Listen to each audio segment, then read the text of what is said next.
Hi అండి, అందరు ఎలా ఉన్నారు? Welcome to SN foods and blogs. ఈరోజు నేను చేసిన రెసిపీ వచ్చేసి పానీపూరి అండి. బయట అయితే మనకి రైన్ బాగా పడుతుంది కదా, అలాంటి టైంలో ఈ పానీపూరి చాలా బాగుంటుందండి. తప్పకుండా మీరు కూడా ఇంట్లో ట్రై చేయండి. రెసిపీ అయితే చాలా బాగుంటుందండి. తప్పకుండా మీరు కూడా ఇంట్లో ట్రై చేసి ఎలా వచ్చిందో కామెంట్లో కామెంట్ చేయండి. దీని తయారీ విధానం చూద్దామండి.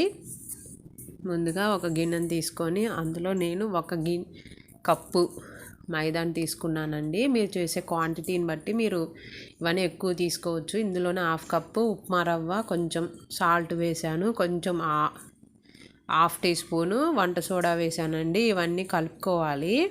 ఇవన్నీ ఒకసారి కలుపుకొని వాటర్ పోసుకోండి. వాటర్ అనేవి ఫస్టే మరిన్ని పోసుకోవద్దండి, కొంచెం కొంచెం పోసుకుంటూ చూసుకొని మనము పూరి పిండిలాగా కలుపుకోవాలి. కొంచెం కొంచెం పోసుకుంటే మనకేంటంటే లూజ్ అవ్వకుండా ఉంటుంది. ఇలా కలుపుకొని మనము మరీ చపాతీ పిండిలా కాకుండా మరీ గట్టిగా కాకుండా మామూలుగా కలుపుకోండి.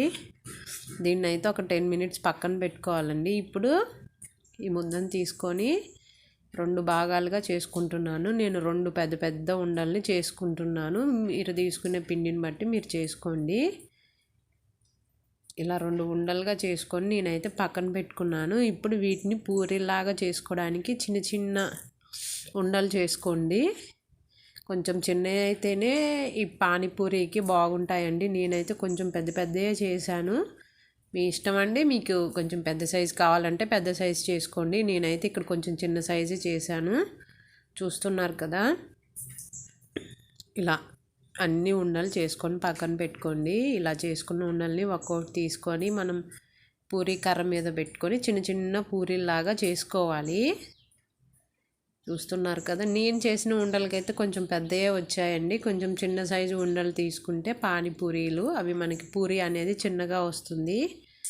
ఇలా 1 బై 1 అన్నీ చేసుకొని ఒక ప్లేట్ తీసుకొని పక్కన పెట్టుకోండి. నేను ఇంకోటి కూడా చూపిస్తున్నాను చూడండి. ఇలా 1 బై 1 మరీ మందంగా చేయొద్దండి, అట్లానే పలసగా చేయొద్దు. మనం పూరీలు చేసుకుంటాం కదా, అలాగా చేసుకోవాలి. జస్ట్ పైన ప్రెస్ ఇస్తే సరిపోతుంది. పలచగా చేస్తే పొంగవు, మళ్ళీ మందం అయితే పూరి అనేది ఉడకదండి. అప్పుడు మనకి పూరి అనేది మనకి మెత్తగా అయిపోతుంది మందంగా ఉంటే. ఇప్పుడు నేను ఒక కుక్కర్ తీసుకొని బఠానీలని మనం ఒక 5-6 గంటల సేపు నాననివ్వాలి. నాననిచ్చాక ఉడకబెట్టుకోవాలి. చూశారు కదా, ఇవైతే నానాయి. ఒక 5-6 గంటలు అయితే నానుతాయి. చూడండి, మనం ఇలా మెదిపితే మెదవాలి. నేను ఆ నానబోసిన వాటర్తోనే ఉడికించుకుంటున్నాను. ఇందులో ఒక పెద్ద బంగాళదుంప తీసుకున్నాను. మనము కొంచెం టైం సేవ్ అవ్వాలంటే విడివిడిగా ఉడకబెట్టుకోకుండా ఇలా ఉడికించుకుంటూ సరిపోతుంది. నేను అన్నీ చేసుకున్న పూరీల మీద ఒక టవల్ని క్లాత్లో ముంచుకొని పెట్టుకున్నాను. ఆయిల్ అయితే ముందే పెట్టేసుకున్నానండి. చూశారు కదా, పూరి వేసాను. వేసినప్పుడు గెరటితోటి కొంచెం వత్తండి, మరీ ఎక్కువ వత్తొద్దు. జస్ట్ కొంచెం ప్రెస్ ఇస్తే పొంగుతుంది. చూశారు కదా ఇక్కడ ఎలా పొంగిందో, అలా పొంగుతూ ఉంటాయండి. ఒకటి పొంగిన తర్వాత మనం 1 బై 1 అనేది వేసుకోవాలి. వేసుకొని అది పైకి వచ్చేటప్పుడు మనం దాన్ని కొంచెం ఇలా వత్తాలండి. అలా వత్తితేనే పూరి పొంగుతుంది. పైకి రాకముందే మనం ఇలా ఒత్తి పెడితే పూరి అనేది పొంగదు. ఇలా పెట్టుకోండి. ఇలా పెట్టుకొని 1 బై 1 మనమైతే ఎన్ని పూరీలు అయితే చేసుకున్నామో అలా అన్ని పూరీలని ఎర్రగా రానివ్వాలి. ఎర్రగా రానివ్వకుండా తీసుకుంటే పూరీలు అనేవి మనకి క్రిస్పీగా ఉండవు, మెత్తగా అయిపోతాయి.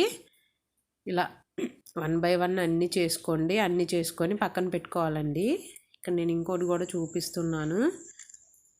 ఇలా మనకి పొంగితేనే ఈ పానీపూరి అనేది మనకి పూరీలు మంచిగా ఉంటాయి. ఇలా చేసుకొని పక్కన పెట్టుకోవాలి. నేనైతే వీటిని ఒక 3 విజిల్స్ వచ్చే వరకు ఉడించుకున్నాను.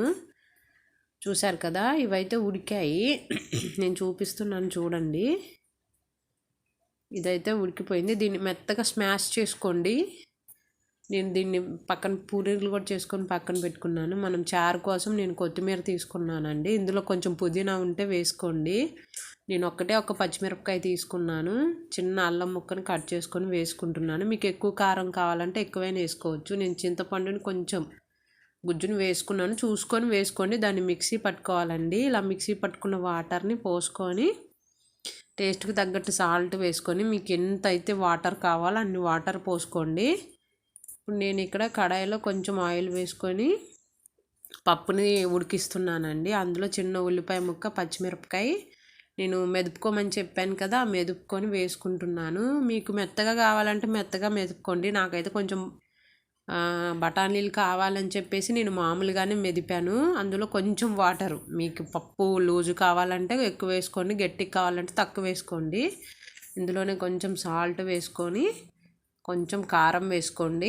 నేనైతే కొంచెం కొంచెమే వేసుకున్నానండి, పిల్లలు తినరని చెప్పి. ఇందులో కొంచెం గరం మసాలా వేసుకొని అన్నీ కలుపుకొని ఉడకాలండి. 1 నిమిషం ఉడికితే మనకి బబుల్స్ లాగా వస్తాయి. అలా వస్తే మనకి పప్పు అనేది రెడీ అయిపోతుంది. చూసారు కదా, ఇక్కడ ఉడికిన తర్వాత నేనైతే కొత్తిమీర వేసుకున్నాను. నేను ఇక్కడ కొంచెం ఎక్కువే వేసాను కొత్తిమీర, మీకు కొంచెం కావాలంటే కొంచెమైనా వేసుకోండి. చూసారు కదా, రెడీ అయిపోయిందండి పానీపూరి. తప్పకుండా ఇంట్లో అయితే ట్రై చేయండి.